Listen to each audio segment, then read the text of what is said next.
अस्सलामु अलैकुम वरहमतुल्लाहि वबरकातुह।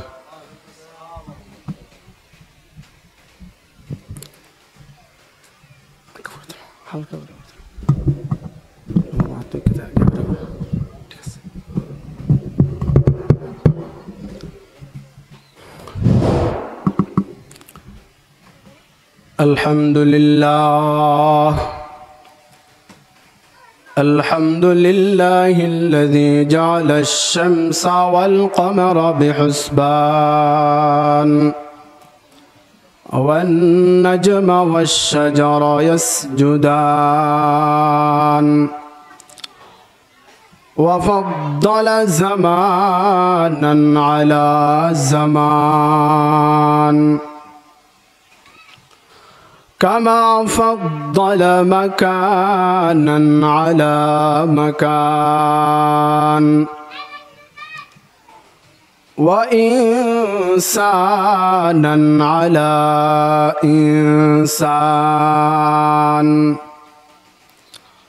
ونشهد أن سيدنا وسندنا وحبيبنا ومولانا محمد أرسله الله تعالى بالحق بشيرا ونذيرا وداعيا إلى الله بإذنه وسراجا منيرا. أما بعد فأعوذ بالله من الشيطان الرجيم ببركة بسم الله الرحمن الرحيم.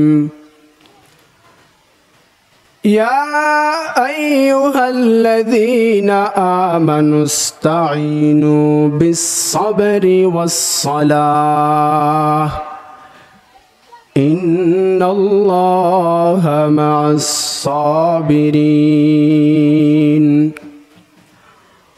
ولا تقولن لشيء ولنبلونكم بشيء من الخوف والجوع ونقص من الأموال والأنفس والثمرات وبشر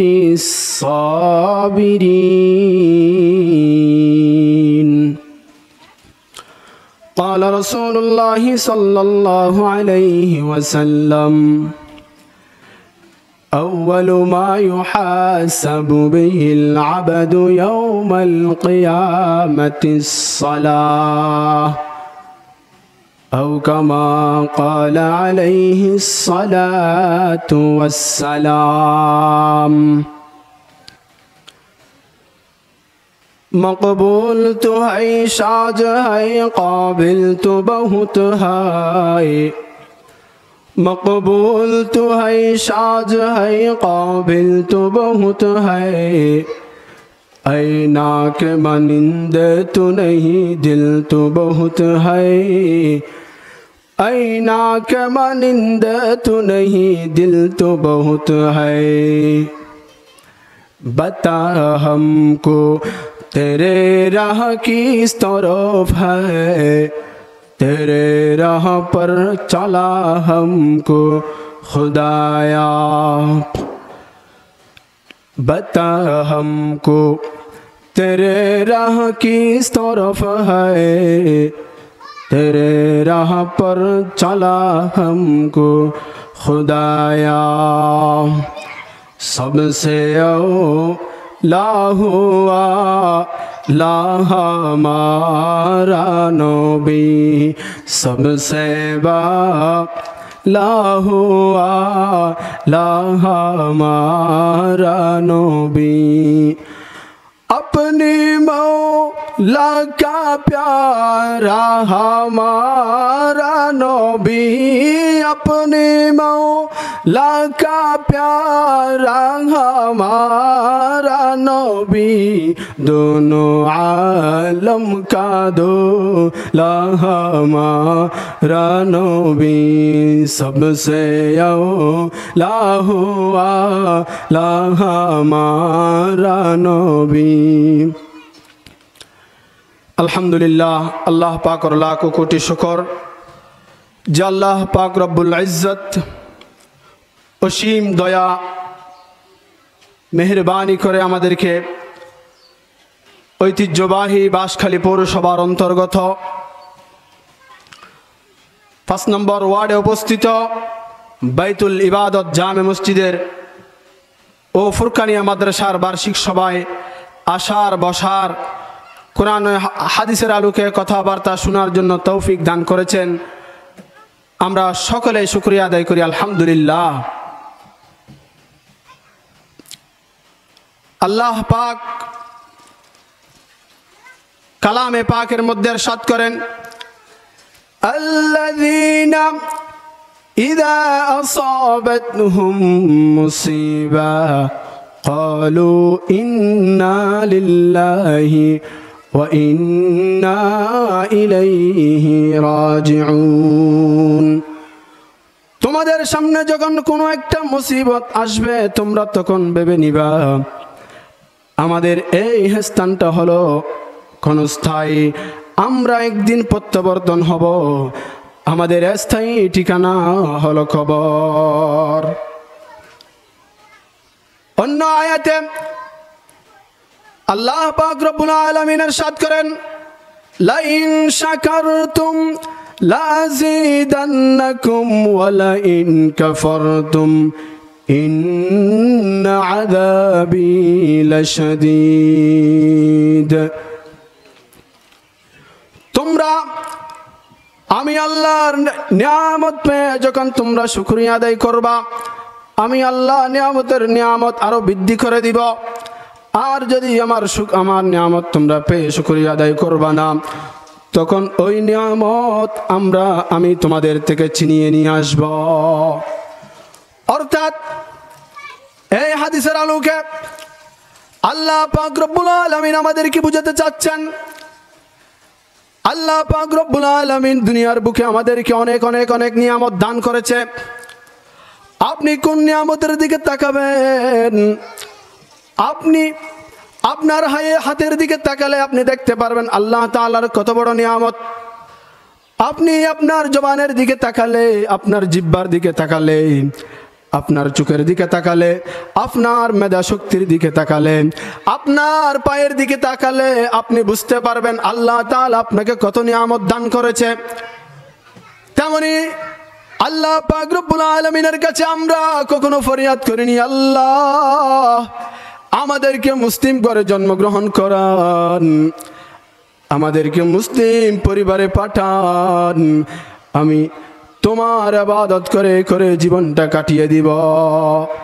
এমন ফরিয়াদ আমরা কখনো করি নাই, আমরা কখনো চাই নাই আল্লাহ আমাদেরকে এমন করে আমাদেরকে পাঠান যে ঘরে গেলে আমরা মুসলমান হিসেবে দুনিয়াতে চলাফেরা করতে পারবো। এমন কি আমরা কিয়ামতের ময়দানে আপনার দয়াল নবীর উসিলা ধরে আমরা জান্নাত পর্যন্ত যেতে পারবো। অথচ আমরা কেউ এমন ফরিয়াদ আল্লাহর কাছে করি নাই। তারপরেও আল্লাহ পাক রব্বুল আলামিন আমাদেরকে কত নিয়ামত দান করেছেন। এই নিয়ামতের একটা একটা যদি আমরা শুকরিয়া আদায় করতে চাই, আমরা সারা জীবন যদি না খেয়ে না পড়ে আল্লাহ তাআলার কাছে সিজদায় অবনত হয়ে যায়, আমাদের এই শুকরিয়া আদায় হবে না। আল্লাহ পাক রব্বুল আলামিন মানুষ যখন আল্লাহর কাছ থেকে, নামাজ থেকে, কোরআন তেলাওয়াত থেকে দূরে সরে যায়, আল্লাহ পাক রব্বুল আলামিন কোরআনে পাকের মধ্যে ইরশাদ করেন, আল কারিআতু মাল কারিআ وما أدراك ما القارعة يوم يكون الناس كالفراش المبثوث আল্লাহ পাক রব্বুল আলামিন কুরআনে পাকের মধ্যে ইরশাদ করেন দুনিয়াতে আল্লাহ পাক রব্বুল আলামিন মানুষ যখন আল্লাহর কাছ থেকে দ্বীন ইসলাম থেকে দূরে সরে যাবেন অর্থাৎ আল্লাহ পাকের শুকরিয়া আদায় করবে না তখন আল্লাহ পাক রব্বুল আলামিন দুনিয়ার মধ্যে বড় বড় গজব দিবেন এবং তিনটা ফুৎকার দিবেন এবং দুনিয়াটা ফানা ফানা করে ফেলবেন ওয়াতাকুনুল জিবালু কাল ইহনিল মানফুশ আল্লাহ পাক কুরআনের মধ্যে ইরশাদ করেন দুনিয়ার মধ্যে যখন আল্লাহ ডাকনেওয়ালা চলে যাবে আল্লাহ ডাকনেওয়ালা থাকবে না নামাজ রোজা ছেড়ে দিবে এমন কি আমরা তাদেরকে যত নিয়ামত দান করেছি ওই নিয়ামতগুলোর শুকরিয়া আদায় করবে না তখন আমি তাদের থেকে একটা একটা নিয়ামত ছিনিয়ে নিয়ে আসব অর্থাৎ আজকের এই মাহফিল হচ্ছে আপনাদের জন্য একটা নিয়ামত এই মসজিদ হচ্ছে এলাকার জন্য একটা নিয়ামত এই নিয়ামত যদি আমরা শুকরিয়া আদায় না করি আল্লাহ পাকের দরবারে আমাদেরকে জবাবদিহি করতে হবে আজকে এই মাহফিল উপলক্ষে অনেক দূর দূরান্ত থেকে অনেক আলেম ওলামাগণ আসবেন আল্লাহর রহমত এই এলাকার মধ্যে বর্ষিত হবেন আল্লাহ পাক রব্বুল আলামিন কুরআনের মধ্যে ইরশাদ করেন যখন কোন জায়গায় কোন স্থানে আমি আল্লাহর বড়ত্ব হয় তখন ওই স্থানটা ওই জায়গাটা আমি ফেরেশতা দিয়ে বেষ্টনী করে রাখি সুবহানাল্লাহ যেই জায়গার মধ্যে বসে আল্লাহর বড়ত্ব হয় আল্লাহর বড়ত্বের আলোচনা হয় আল্লাহর প্রশংসা হয় আল্লাহ পাক রব্বুল আলামিন ওই জায়গাটাকে আল্লাহ পাক রব্বুল আলামিন ফেরেশতাদের দিয়ে বেষ্টনী করে রাখে তার মানে বোঝা যাচ্ছে আমরা এই মাহফিলে আসব এমনকি যারা আমরা এই মাহফিলে আসবো আল্লাহ পাক রব্বুল আলামিন ইরশাদ করেন যারা আল্লাহর বড়ত্ব আল্লাহর প্রশংসা শোনার জন্য কানকে কারা করে রাখবেন কানে শুনবে আল্লাহ পাক রব্বুল আলামিনের আরশে মুআল্লার সামনে একটা কুটি রয়েছে ওই কুটিটা নড়াচড়া করবে যতক্ষণ না আল্লাহ পাক রব্বুল আলামিনের বড়ত্ব যারা করতেছে প্রশংসা যারা করতেছে তাদের গুনাহ যতক্ষণ ক্ষমা করবে না ততক্ষণ পর্যন্ত ওই কুটিটা নড়াচড়া বন্ধ করবে না সুবহানাল্লাহ আমাদের জন্য আরশে মুআল্লার সামনের কুটিটা পর্যন্ত গুনার জন্য ক্ষমা চাচ্ছে অর্থাৎ আমরা জানি না আমাদেরকে আল্লাহ কতটুকু নিয়ামত দান করেছেন আমি আপনি চিন্তা করলে কতটুকু নিয়ামত আল্লাহ আমাদেরকে দিয়েছেন লাইন শাকারতুম লাযিদান্নাকুম ওয়া লাইন কাফারতুম ইন্না আযাবি লাশাদীদ এই কালামে জিন্দা কুরআনে হাকীম হিকমতে উলা ইয়াজালস্তু কদিম এই কালামে জিন্দা কুরআনে হাকীম হিকমতে উলা ইয়াজালস্তু কদিম জামিউল ইলমি ফিল কুরবানে হাকীম তাকাসারাত আনহু আফহামুর রিজালি আমাদের মধ্যে নামাজের কোনো খবর নাই অর্থাৎ আল্লাহ পাক রব্বুল আলামিন আমাদেরকে মায়া করে দয়া করে মুসলমান ঘরের মধ্যে প্রেরণ করেছেন অর্থাৎ মুসলমান হিসেবে আমাদেরকে দুনিয়ার মধ্যে পাঠিয়েছেন আমরা কতটুকু কৃতজ্ঞতা প্রকাশ করতে পারতেছি আমাদের মধ্যে মুসলমানিত্ব নাই রাসূলের সাহাবী সাদ রাদিয়াল্লাহু তাআলা আনহু রাসূলের হাতে হাত রেখে কলমা পড়ে মুসলমান হয়ে গেলেন তখন রাসূলের কাছে বলছেন ইয়া রাসূলুল্লাহ ইয়া হাবিবাল্লাহ মুসলমান তো হইলাম বিবাহের দরকার আছে মেয়ে পাওয়া যাবে নাকি রাসূলুল্লাহ সাল্লাল্লাহু আলাইহি ওয়াসাল্লাম বলেন কেন মেয়ে পাওয়া যাবে না মেয়ের কি অভাব আছে নাকি রাসূলুল্লাহ সাল্লাল্লাহু আলাইহি ওয়াসাল্লাম আমাদেরকে বিবাহের মধ্যে মুসলমানিত্ব শিখিয়েছেন। বিবাহের মধ্যে মুসলমানিত্ব আমাদের কাছে নাই, আমাদের সমাজের মাঝে মুসলমানিত্ব নাই, অথচ আমরা দাবি করি মুসলমান, কতটুকু আমাদের মধ্যে মুসলমানিত্ব আছে? মুসলমান ঘরের জন্মগ্রহণ করেছি, মুসলমানের ছেলে সন্তান হয়েছে, মেয়ে সন্তান হয়েছে, শুধু আজান দেওয়া হলো তারপর আমাদের থেকে মুসলমানিত্ব হারিয়ে যাচ্ছে। কেমন মুসলমান আমরা? আমাদের কাজের মধ্যে মুসলমানিত্ব নাই, চলাফেরার মধ্যে মুসলমানিত্ব নাই, আমাদের বিয়ে শাদীর মধ্যে মুসলমানিত্ব নাই, আমাদের সমাজের মধ্যে মুসলমান সমাজের কোনো পরিণতি আমাদের সমাজে দেখা যায় না। অর্থাৎ আমরা সবাই চলাফেরা করি, দাবি করি মুসলমান, অথচ আমাদের মধ্যে মুসলমানিত্ব আমাদের থেকে হারিয়ে গেছে। বিবাহের মধ্যে মুসলমানিত্ব আল্লাহ পাকুন নবী হযরত মুহাম্মদ মুস্তাফা সাল্লাল্লাহু আলাইহি ওয়াসাল্লাম আমাদেরকে বিবাহ কিভাবে হবে, কিভাবে করা যাবে আমাদেরকে শিখিয়ে গেছেন। কিন্তু আমরা কতটুকু অবলম্বন করতেছি? আমরা কেউ জালেম হয়ে যাচ্ছি, আবার কেউ মজলুম হয়ে যাচ্ছি। বিবাহের মধ্যে সমাজে আমরা সবচেয়ে বিবাহের মধ্যে অনেক কুসংস্কার করে থাকি। আমরা দাবি করি মুসলমান, কাজের মধ্যে মুসলমানিত্ব নাই। আল্লাহ পাকুন নবী হযরত মুহাম্মদ মুস্তাফা সাল্লাল্লাহু আলাইহি ওয়াসাল্লামের ইরশাদ ফরমান, হুব্বুদ দুনিয়া রাসু কুল্লি খতিআহ, দুনিয়ার মোহাব্বত হচ্ছে সমস্ত গুনাহের মূল। আমরা দুনিয়াকে বেশি প্রাধান্য দিতে গিয়ে, সমাজকে বেশি প্রাধান্য দিতে গিয়ে, বড়জনকে বেশি প্রাধান্য দিতে গিয়ে আমরা বিবাহের মধ্যে কুসংস্কার করে থাকি। বিবাহের মধ্যে আমরা অনেক কুসংস্কার কালচার করে থাকি। আল্লাহ পাক রব্বুল আলামিন কোরআনের মধ্যে ইরশাদ করেন, الذين إذا أصابتهم مصيبة قالوا إنا لله وإنا إليه راجعون। হে মুসলমান, তোমাদের সামনে যখন কোনো মুসিবত আসবে, কোনো বিপদ আসবে, তোমরা যতক্ষণ চিন্তা করবা, তোমরা তখন ভেবে দেখবা এই দুনিয়ার মধ্যে কেউ চিরস্থায়ীর জন্য আসে না, আমাদেরকে ওই দুনিয়াটা ছেড়ে চিরস্থায়ী কবরের মধ্যে চলে যেতে হবে।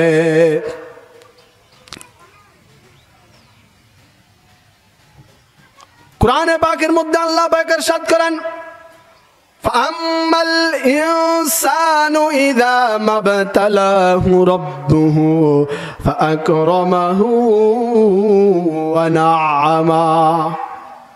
আল্লাহ পাক রব্বুল আলামিন আমাদেরকে যে নিয়ামত দান করেছেন, এই নিয়ামত শুধু আল্লাহ পাক রব্বুল আলামিন মহব্বত করে দেয় নাই, আদর করে দেয় নাই, এটা আমাদেরকে দিছে পরীক্ষা করার জন্য। আমাদের দেশে মানুষ যখন বড় লোক হয়, টাকাওয়ালা পয়সাওয়ালা হয়, সম্মানী হয়, তখন মানুষ বলে আমাদেরকে আল্লাহ সম্মানী করেছে, অথচ আল্লাহ পাক রব্বুল আলামিন সম্মানিত করেছে। আল্লাহ পাক রব্বুল আলামিন সম্মান দিয়ে তাকে পরীক্ষা করতেছে। যারা নিয়ামত পেয়ে, সম্মান পেয়ে, আল্লাহ তাআলার মেহেরবানি পেয়ে শুকরিয়া আদায় করবেন, আল্লাহ পাক রব্বুল আলামিন ইরশাদ করেন, তাদের এই সম্মান, তাদের এই টাকা পয়সা আমি ছিনিয়ে আনতে 2 মিনিট লাগবে না। শায়ের বলেন, নদীর কুল ভাঙে ওই কুল ভরে, এই তো নদীর খেলা, সকাল বেলার ধনী রে তুই ফকির সন্ধ্যা বেলা। কোরআনের মধ্যে আছে, অসংখ্য অসংখ্য জায়গার মধ্যে আছে, ইন্নাল্লাহা আলা কুল্লি শাইইন কদির, কাদের কুদরত দারি বর কামাল, কাদের কুদরত দারি বর কামাল, আনতা রব্বি আনতা হাসবি জুল জালাল, তুহি কাদর জলিলুল্লাহ জুদাবাস, বাহর কার কে বাসিবা খুদাবাস। দুনিয়ার মধ্যে বড়ত্ব চলবে কার? আল্লাহর বড়ত্ব চলবে। দুনিয়ার মধ্যে আমরা কিছু সম্পদের মালিক হলেই তো আমরা বড় লোক, আমাদের আচার ব্যবহারের কোনো কি থাকে না, হুঁশ থাকে না। আমাদের কিছু টাকা হলে আমাদের হুঁশ থাকে না, আমরা কার সাথে কিভাবে কথা বলবো আমরা ভুলে যাই। অথচ রাসূলের আদর্শ হলো তোমরা বড়দেরকে সম্মান করো, ছোটদেরকে স্নেহ করো। অথচ আমাদের সমাজে যারা দেখা যায় টাকা হইলেই আমরা বড় লোক, মানুষ ছোট আর বড় ভাবে না, বয়সে বড় হলেও যদি টাকা কম থাকে তার কোনো সম্মান সমাজে থাকে না। অথচ আমরা দাবি করি মুসলমান, আমাদের সমাজে বড়দের কোনো কি নেই, সম্মান নেই, ছোটদের কোনো স্নেহ নেই, রসুলের আদর্শ নেই। রসুলের এক একটা আদর্শ, এক একটা নমুনা আমাদের সমাজে এখনো বিদ্যমান, তবে আমরা ব্যবহার করি না। কত যুগ আগে আমাদের কাছ থেকে বিদায় নিয়ে চলে গেছেন আমাদের হযরত মুহাম্মদ মুস্তাফা সাল্লাল্লাহু আলাইহি ওয়াসাল্লাম, অথচ আমরা এখনো জঙ্গলে বসবাস করার পরেও ওই রসুলের আদর্শ আমাদের গায়ের মধ্যে আছে। তাহলে রসুলের পাক সাল্লাল্লাহু আলাইহি ওয়াসাল্লাম রেখে যাওয়া আদর্শ যারা লালন করবে, পালন করবে, তারাই হবে প্রকৃত মুসলমান। মান আহাব্বা সুন্নতি ফাকাদ আহাব্বানি ওয়া মান আহাব্বানি কানা মাই ফিল জান্নাহ। রাসূল পাক সাল্লাল্লাহু আলাইহি ওয়াসাল্লাম হাদিসে পাকের মধ্যে ইরশাদ করেন, দুনিয়ার মধ্যে যদি কেউ আমি নবীকে ভালোবাসতে চাই তাহলে স্লোগান দিলে হবে না, মুখে বললে হবে না, তোমার চলা চরিত্রের মধ্যে, তোমার আচার ব্যবহারের মধ্যে রসুলের আদর্শ পাওয়া যেতে হবে। তোমার চলা চরিত্রের মধ্যে, আদর্শের মধ্যে রসুলের আদর্শ পেতে হবে। তখন তোমার মুখে বলতে হবে না তুমি মুসলমান, তুমি কাটি মুসলমান, তোমার মুখে উচ্চারণ করা লাগবে না। আল্লাহ পাক রব্বুল আলামিন রসুলের যে আদর্শ দিয়েছে, আদর্শের মধ্যে লুকিয়ে আছে তুমি যে মুসলমান। মুসলমানি বুয়দ গর্দন নিহাদে আনানে খুদ বদস্তে খাক জাদাত। আমাদের মুখে উচ্চারণ করা লাগবে না আমরা যে মুসলমান। আমরা যদি নামাজ ঠিক মতো পড়ি, আল্লাহ পাক রব্বুল আলামিন অসংখ্য জায়গায় নামাজের কথা বলেছেন, অসংখ্য জায়গার মধ্যে নামাজের কথা বলেছেন। মুসলমান হওয়ার পরে আমাদের এক নাম্বার কাজ হলো নামাজ। অন্য ধর্মী বিধর্মীদের সাথে আমাদের সাথে পার্থক্য হলো নামাজ। অথচ আমরা নামাজের সময়ে অন্য কার্যকলাপে থাকি, নামাজের আমাদের কোনো হিসাব থাকে না। মকুন সুস্তি নামাজে ফন জাগানা ফাওয়াইলুল লিল মুসাল্লিন আল্লাযিনা। মকুন সুস্তি নামাজে ফন জাগানা ফাওয়াইলুল লিল মুসাল্লিন আল্লাযিনা। দাবি করি মুসলমান, চলাফেরার মধ্যে মুসলমানিত্ব নাই, কথার মধ্যে মুসলমানিত্ব নাই, মামালার মধ্যে মুসলমানিত্ব নাই, সমাজের মধ্যে ঘরের মধ্যে মুসলমানিত্ব নাই। অথচ আমরা দাবি করি মুসলমান। কেমন মুসলমান তুমি, কেমন মুসলমান, নামাজের সাথে নেই পরিচয়, মানো না কোরআন। ঠিক কিনা? দাবি করি মুসলমান, নামাজের সাথে আমাদের কোনো সম্পর্ক নেই, সুদ ঘুষের সাথে আমাদের সম্পর্ক বেশ।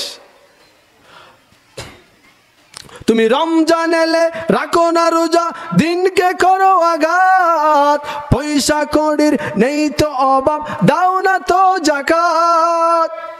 অথচ আমাদের টাকা আছে, পয়সা আছে, অনেক আছে, বিল্ডিং আছে, কিন্তু আমরা যাকাত দিই না।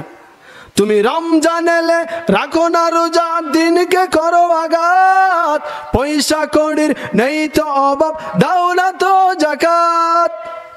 তুমি ঘুষকে বিচার করো সাজিয়া প্রদান, তুমি কেমন মুসলমান, কেমন মুসলমান তুমি, কেমন মুসলমান। তুমি সুদের টাকায় প্রসাদ গড়, ঘুষ ছাড়ো না, দিন দুঃখিনে খেয়ে মর খবর রাখো না। তুমি ঘুষ খেয়েও সুদ খেয়েও বিচার করো সাজিয়া প্রধান, তুমি কেমন মুসলমান, কেমন মুসলমান, তুমি কেমন মুসলমান। নামের মধ্যে মুসলমানিত্ব আছে, কাজের মধ্যে আমাদের মুসলমানিত্ব নেই। আল্লাহ পাক রব্বুল আলামিন দুনিয়ার মধ্যে যতটুকু আল্লাহর হুকুম আহকাম আছে, আমাদের কানের মধ্যে মাহফিলের মাধ্যমে, ইমাম খতিবদের মাধ্যমে, বয়ানকারী বক্তাদের মাধ্যমে আমাদের কান পর্যন্ত পৌঁছে দিয়েছে। অথচ আমরা শুনতে চাই কিন্তু মানতে চাই না। আল্লাহ পাক রব্বুল আলামিন কুরআনের মধ্যে ইরশাদ করেন, আল্লাযী খালাকাল মাউতা ওয়াল হায়াতা লিয়াবলুয়াকুম আইয়ুকুম আহসানু আমালা ওয়া হুয়াল আজিজুল গফুর। আল্লাহ পাক রব্বুল আলামিন কুরআনের মধ্যে বলেন, মানুষ আমি তোমাদের জীবিত, তোমাদের প্রাণ দেওয়ার আগে তোমাদের মৃত্যু ঠিক করে রেখেছি। তোমাদেরকে জীবন দেওয়ার আগে আমি মৃত্যু নির্ধারিত করে ফেলেছি। অর্থাৎ আমরা দুনিয়াতে আসার আগে আমরা কখন যাব এটা হয়ে গেছে, কখন যে আমাদের মৃত্যু হবে এটা নির্ধারিত হয়ে গেছে। অথচ আমাদের কোনো খবর নেই। বুজুর্গরা বলেন, আজান আর একামতের মধ্যে, একামত শেষ হওয়ার পরে যতটুকু নামাজের মধ্যে সময় থাকে, অথচ আজান আর একামতের পরে সময় থাকে মাত্র 2 সেকেন্ড বা 3 সেকেন্ড বা আধা মিনিট, এতটুকু সময় থাকে। এতটুকু হলো আমাদের জন্য হায়াত। কারণ আমরা দুনিয়াতে আসার পরে আমাদের আজান হয়ে গেছে, একামত হয়ে গেছে, কিন্তু কি হয় নাই? নামাজ হয় নাই। বাবার কাঁধে ছেলের লাশ, অথচ বাবা চিন্তা করে না আমার ছেলেকে আমি কবরে দিয়ে আসলাম, কিন্তু একদিন আমাকেও চলে যেতে হবে। এটা যদি চিন্তা করতো আমাদের সমাজে কি ঘুষখোর থাকতো? থাকতো না। যে বাবা যদি চিন্তা করতো আমার ছেলের লাশ আমার কাঁধে করে কবরে দিয়ে আসলাম, আর কিছুদিন পরে আমার থেকেও চলে যেতে হবে, যদি এটা চিন্তা করতো আমাদের সমাজে একজন মানুষও বেনামাজি থাকতো? থাকতো না। অথচ নামাজের সময় হয়ে গেছে, আজান হয়ে গেছে, মসজিদের সামনে দিয়ে আমরা বাজারে যাচ্ছি, কাজে যাচ্ছি, আমাদের নামাজ পড়ার জন্য 2 মিনিট সময় হয় না। রাসূল পাক সাল্লাল্লাহু আলাইহি ওয়াসাল্লাম হাদিসের মধ্যে ইরশাদ করেন, মিফতাহুল জান্নাতিস সালাহ, জান্নাতের চাবি হবে নামাজ। ঘরের মধ্যে তোমার অনেক কিছু আছে, ধন সম্পদ, টাকা পয়সা, স্বর্ণ চাঁদি অনেক কিছু আছে, কিন্তু তালার চাবিটা নাই। ওই স্বর্ণগুলো দিয়ে কোনো কাজে আসবে? আসবে না। অথচ চাবির কোনো খবর নাই। আমরা দুনিয়ার মধ্যে অনেক অনেক কাজ করি, ঘর সাজাই, বাড়ি সাজাই। সেজন্য আরেক হাদিসে রাসূল পাক সাল্লাল্লাহু আলাইহি ওয়াসাল্লাম ইরশাদ করেন, আউয়ালু মা ইউহাসাবু বিহিল আবদু ইয়াওমাল কিয়ামাতিস সালাহ। সর্বপ্রথম কিয়ামতের ময়দানে নামাজের হিসাব হবে। দুনিয়া থেকে যে চলে যেতে হবে এটা কে জানে না? সবাই জানে, কিন্তু মনের মধ্যে থাকে না। চলে যেতে হবে এটা সবাই জানে, কিন্তু কখন যেতে হবে এটা কেউ জানে না।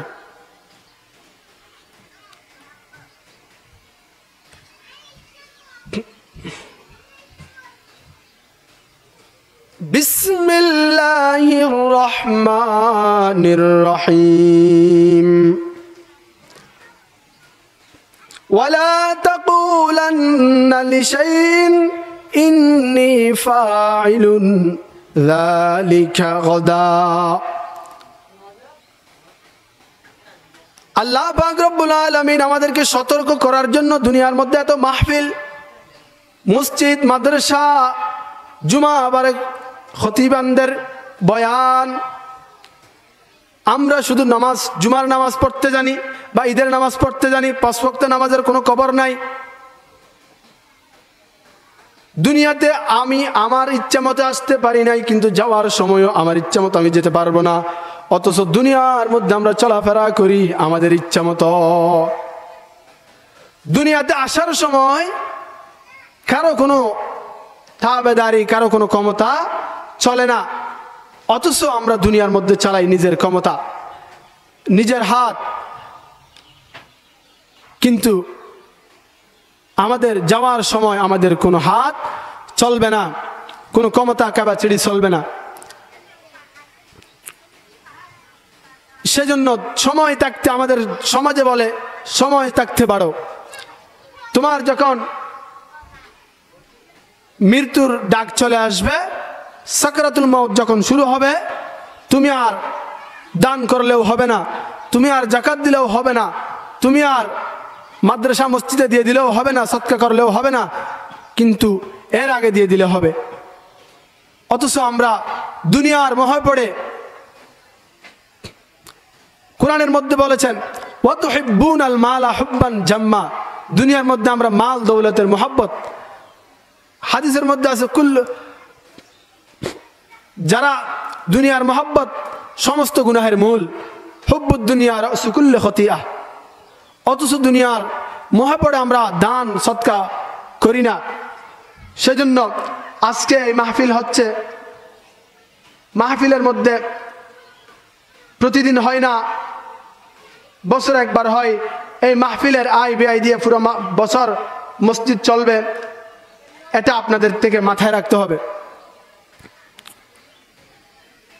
সেজন্য এলাকাবাসীর প্রতি আহ্বান থাকবে, যথা সময়ে কাজ কর্ম সেরে আমরা মাহফিলে আসার জন্য, বসার জন্য চেষ্টা করব। আপনার সময় ফুরিয়ে গেলে আর সময় পাবেন না। সময় থাকতে নামাজের প্রতি, কোরআনের প্রতি, আল্লাহ রাসূলের প্রতি ভালোবাসা জমা করেন, বৃদ্ধি করেন। আপনি কাকে ভালোবাসেন এটা আপনার চলা চরিত্র, আপনার আচার ব্যবহারে বোঝা যায়। আপনার পোশাক আশাকে, আপনার চেহারা সুরতে বোঝা যায় আপনি কারে ভালোবাসেন, কার মহব্বত, কার মায়ায় পড়ে আপনি আল্লাহ রাসূলের আদেশ নিষেধ মানেন না, বুঝেন না, করেন না। এগুলো আল্লাহ পাক রব্বুল আলামিন সব কিছু জানেন। সেজন্য হায়াত থাকতে আমাদেরকে সচেতন হতে হবে, হায়াত থাকতে সচেতন হতে হবে। এলাকার সমস্ত যুবক ভাইদের প্রতি অনুরোধ, তোমরা কাজ কর্ম সেরে যত তাড়াতাড়ি পারো মাহফিলে এসে বসার জন্য চেষ্টা করো। কারণ যুবকদের দ্বারাই সব কিছু সম্ভব। তোমরা যদি কোরআনের আইন জমিনে প্রতিষ্ঠা করতে পারো, তোমরা চাইলেই স্বৈরাচারকে বিদায় দিতে পারছো, আর তোমরা চাইলে সমাজকে ইসলামী সমাজ হিসেবে পরিণত করতে পারো। যুবকেরা যদি জেগে যায়, জেগে থাকবে বাংলাদেশ। অথচ যুবকেরা নামাজ পড়ে না, যৌবনকালের সময়ের সবাই গুরুত্ব দেয়। আল্লাহ পাক রব্বুল আলামিন বলেন, যৌবনকালের ইবাদত আমার কাছে বেশি প্রিয়। সেজন্য যৌবনকাল যারা যুবক আছেন, মাহফিলে আসার জন্য, বসার জন্য চেষ্টা করবেন। অনেক দূর থেকে হুজুর আসবেন, মৌলানা মহিউদ্দিন মাহবুব সাহেব কোরআনের আলোকে, হাদিসের আলোকে কথা বলবেন, শুনবেন। এটা সবার কাছে আশা ব্যক্ত করছি। দুনিয়াতে আসার সময় কারো কোনো ক্ষমতা চলে নাই, যাওয়ার সময়ও চলবে না। সেজন্য আল্লাহ পাক রব্বুল আলামিনের কাছে চান যে আল্লাহ পাক রব্বুল আলামিন আপনাকে দিয়ে দিবে, যেন আল্লাহর কথা মতো চলতে পারেন, রাসূলের হাদিস মতো অনুসরণ করে চলতে পারবেন। সেজন্য আল্লাহর কাছে চাইতে হবে। আল্লাহ পাক রব্বুল আলামিন আমাদেরকে মাহফিলে আসার জন্য তৌফিক দান করুক। যারা শুনতেছেন, এলাকার মধ্যে আছেন, হুজুরদের কথা শুনবেন, তারা মন দিয়ে শুনবেন, যেন আমল করতে পারেন। আমলের নিয়তে কিছু কথা শুনবেন, কারণ অনেক গুরুত্বপূর্ণ বয়ান ধারাবাহিকভাবে হবে, বড় বড় আলেমরা বয়ান করবে। এটা শোনার জন্য, শুনলে অনেক উপকৃত হবেন। কারণ মাহফিল প্রতিদিন হয় না, মাহফিল হয় বছরে একবার, সভা হয় বছরে একবার শুধু। সেজন্য আসবেন, মাদ্রাসা মসজিদের সাথে সম্পর্ক রাখবেন। যার সাথে যার সম্পর্ক, তার সাথে তার কিয়ামত হবে। আল্লাহ পাক রব্বুল আলামিনের কাছে চাই যেন আজকের মাহফিলটা সফল হয়। আল্লাহ পাক রব্বুল আলামিন কুরআনের মধ্যে ইরশাদ করেন, ওয়াল আসরি ইন্নাল ইনসানা লাফি খুসর ইল্লাল্লাযীনা আমানু ওয়া আমিলুস সালিহাতি ওয়া তাওয়াসাউ বিল হাক্কি ওয়া তাওয়াসাউ বিস সাবর। অর্থাৎ আল্লাহ পাক রব্বুল আলামিন সময়ের কসম করে বলেন, দুনিয়ার মানুষ সবাই খারাপির মধ্যে আছে, বিপদগ্রস্তর মধ্যে আছে। শুধু কারা ছাড়া? যারা প্রকৃত ইমানদার, সবর করে, হক এবং হালাল মতো চলে, তাদের জন্য আল্লাহ পাক রব্বুল আলামিন সুসংবাদ রেখেছে।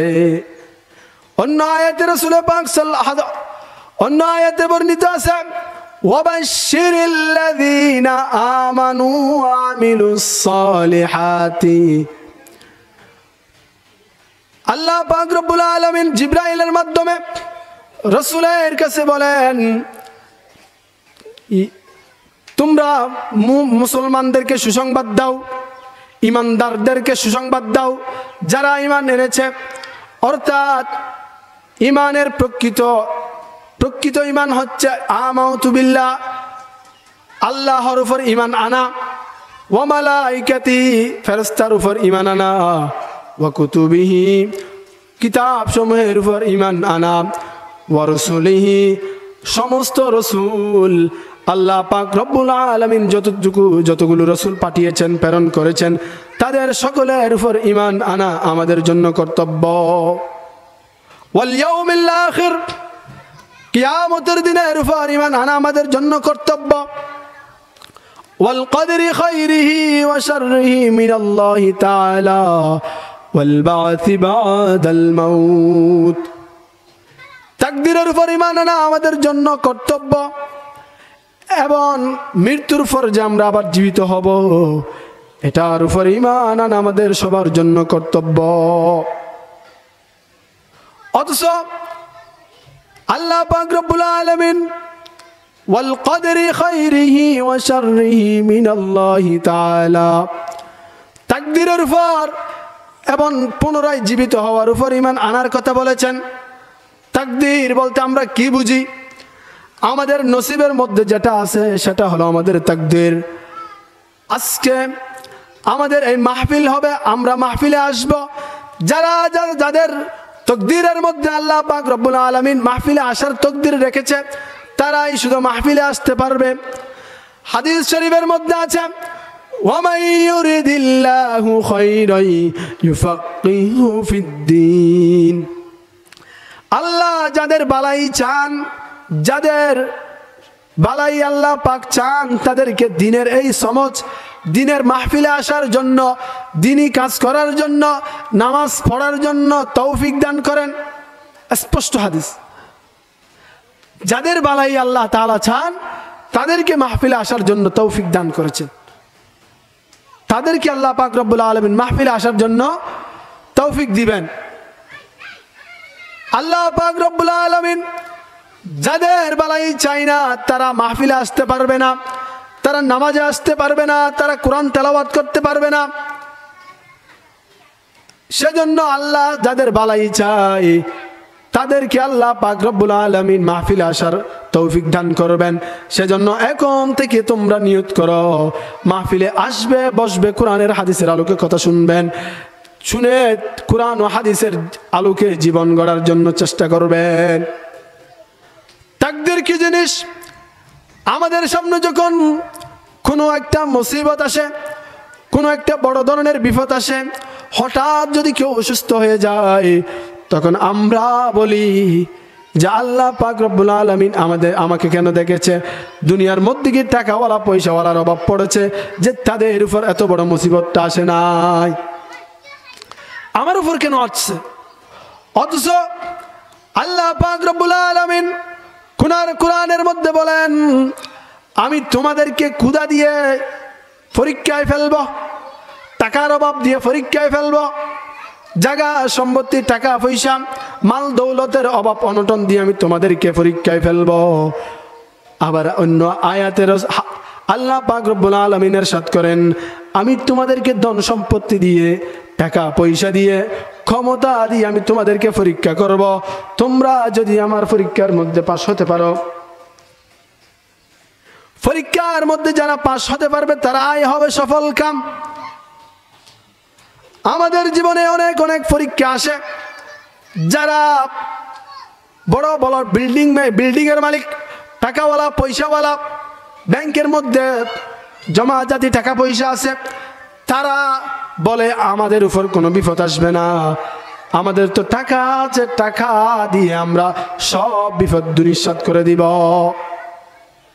অথচ আল্লাহর সীমানা, আল্লাহ যতদিন তোমাদেরকে হায়াত দিয়েছে, তোমার যখন সাকরাতুল মাউত আসবে তোমাকে কেউ দুনিয়ার মধ্যে রাখতে পারবে না, কারো কোনো ক্ষমতা চলবে না, কারো কোনো টাকার বাহাদুরি চলবে না। সময় মতো আমাদেরকে এই দুনিয়া থেকে বিদায় নিতে হবে। আমাদের মুরব্বীরা বলেছেন, কিতাবের মধ্যে ঘটনা এসেছেন, একজন সেকান্দর বাদশা ছিল, দুনিয়ার জগতের মানুষকে শিক্ষা দেওয়ার জন্য দুনিয়াতে জীবিত থাকা অবস্থায় ওসিয়ত করে গেছে, আমি যদি মারা যাই, আমি মারা যাওয়ার পর আমাকে কাটিয়ার মধ্যে তোলার সময় আমার দুইটা হাত হাতিয়া থেকে বের করে কালি হাতে রাখবে। দুনিয়ার মানুষকে বলবে আমি অনেক টাকাওয়ালা পয়সাওয়ালা ছিলাম, বাদশা ছিলাম, আমার কথায় মানুষ উঠত বসত, অনেক টাকা পয়সাওয়ালা ছিলাম, কিন্তু আমি আজকে হাতি কালি হাতে কবরে যাচ্ছি। এই শিক্ষাটা দেওয়ার জন্য সেকান্দার বাদশাহ একটা কিতাবের মধ্যে এই ঘটনাটা উল্লেখ আসছে, যে ছেলে মেয়েদেরকে ওসিয়ত করে গেছে যে আমি যাওয়ার পর, আমি দুনিয়া থেকে বিদায় নেওয়ার পর আমাকে কাটিয়ার মধ্যে তোলার পর আমার দুটো হাত বাহিরে বের করে দিবে, দেশবাসীকে জাতিকে বলবে যে আমি বাদশা হওয়ার পরেও আমি দুই হাত কালি হাতে কবরে যাচ্ছি, কবরে টাকা পয়সা কিছু নিতে পারতেছি না। আপনার কোটি টাকা আছে, মাল সম্পত্তি আছে, গাড়ি বাড়ি আছে, সব কিছু দুনিয়ার মধ্যে রেখে আপনাকে কবরে চলে যেতে হবে। এই ঘটনা থেকে আমরা বুঝতে পারি, আমরা যত কোটি টাকার মালিক হই না কেন, আমাদেরকে কালি হাতে কবরে যেতে হবে। অথচ আমরা চিন্তা করি না কালি হাতে আমাদেরকে যেতে হবে, এটা আমরা চিন্তা করি না। আমাদের যখন সাকরাতুল মাউত হয়, অনেক সময় মানুষেরা ওসিয়ত করে অমুক মাদ্রাসায় অমুক মসজিদে এত গন্ডা এতখানি জমিন দিয়ে দিও, এত লাখ টাকা ব্যাংকের মধ্যে আছে, ওই টাকাগুলো অমুক মসজিদের নামে লিখে দিও। ও আমার ওই জায়গা আছে, ওই খানি জায়গার মধ্যে থেকে আধাখানি মসজিদের নামে লিখে দিও। কিন্তু সময় থাকতে আমরা দিই না, সময় থাকতে আমাদের খবর থাকে না যে আমরা কালি হাতে যাব, ওখানে কি থাকবে আমাদের জন্য। আজকে মাদ্রাসার সভা হচ্ছে, আগামীকাল হবে না, অথচ আজকের এই মাদ্রাসার সবার আয় দিয়ে এই মসজিদটা পুরো বছর চলবে। সেজন্য আমরা কালি হাতে যাব। আমাদের জন্য শিক্ষা হচ্ছে আমরা কালি হাতে না যাওয়ার জন্য। আমরা যদি আজকে মসজিদের মধ্যে 1000 টাকা দিই, আমাদের জন্য ওগুলা থাকবে কবরের জন্য জমা। আমি যদি আজকে মসজিদের মধ্যে 2000 টাকা দিয়ে দিই, তাহলে ওই কবরের মধ্যে আমার ওই 2000 টাকা কাজে আসবে। আজকে মসজিদের জন্য যদি আমি 10,000 টাকা দিই, ওই কবরের মধ্যে আমার 10,000 টাকা কাজে আসবে। আমি মসজিদের জন্য যদি টাকা দিই, ওগুলা আমার জন্য সদকায়ে জারিয়া হিসেবে থাকবে। সেজন্য এলাকাবাসীর প্রতি আহ্বান থাকবে যে যতটুকু পারেন মসজিদের জন্য সহযোগিতা করবেন, মসজিদের মধ্যে দিবেন, সভা উপলক্ষে দিবেন। যাদের হাতে দিবেন তারা তোমাদের জন্য দোয়া করবে, দোয়া না করলেও আল্লাহ পাক রব্বুল আলামিন আরশের মধ্যে কবুল করে নেবেন। সেজন্য মাদ্রাসার আজকে সভা, সেজন্য সবাই খেয়াল করবেন। এলাকাবাসীর প্রতি আহ্বান আজকে দিবেন, সবার মন যেন খুশি হয়ে যায়। আল্লাহ বলেছেন যারা আমার বান্দাদেরকে খুশি করবে আমি কবরের মধ্যে হাসরের মধ্যে সে বান্দাকে আমি আল্লাহ কি করব, খুশি করব। সেজন্য খুশি হয় মতো মাদ্রাসা মসজিদ ঠিকভাবে চলে মতো আমরা সবাই দেওয়ার জন্য চেষ্টা করব। আর আমরা অনেক দূর থেকে একজন বড় আলেম আসবেন, সেজন্য সবাই এসে মাহফিলটা সৌন্দর্য করার জন্য চেষ্টা করব। এলাকাবাসীর প্রতি এই আহ্বান রেখে আমি আমার সংক্ষিপ্ত কথা শেষ করলাম। ওয়া আখিরু দাওয়ানা আলহামদুলিল্লাহি রাব্বিল আলামিন। আসসালামু আলাইকুম ওয়া রাহমাতুল্লাহি ওয়া বারাকাতুহু।